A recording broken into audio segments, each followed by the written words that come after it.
nagagalit o nagtatanong si Marcoleta, bakit daw ayaw imbitahan ni Senator Ping Lacson yung 18 marites.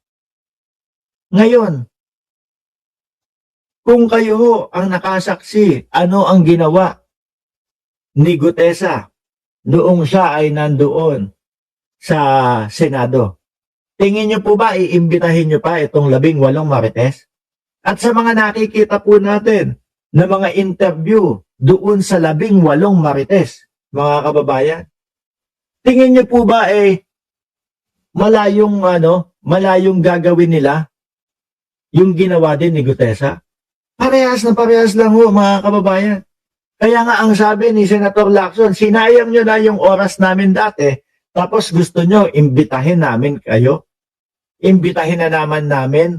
Yan. Ano? Tapos ang gagawin ninyo, kapag magsasalita kayo dyan, pag nagsalita kayo, kailangan lahat ng yon paniwalaan agad namin. Gagalit kayo kapag kayong kino-cross-examine yung mga dinadala nyong mga witness ninyo.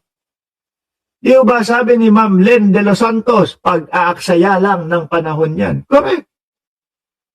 Di ba? At ito pa ang nakikita ko dyan. Yung 18, uupo yan.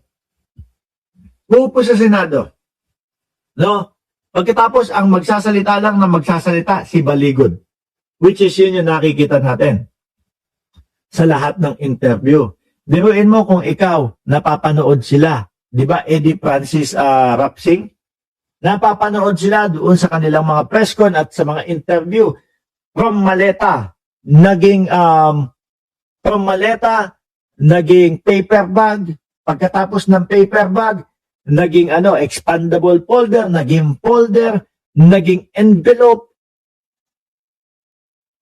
Doon pa lang mababasa mo na ho, mga kababayan kung totoo yung mga sasabihin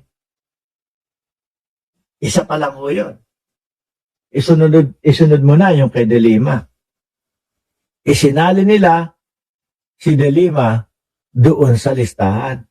Ang sabi daw ho, mga kababayan, dahil narinig nila o narinig niya kasama si De Lima doon sa ICC briefing. Nagdesisyon yung lawyer, isama na lang.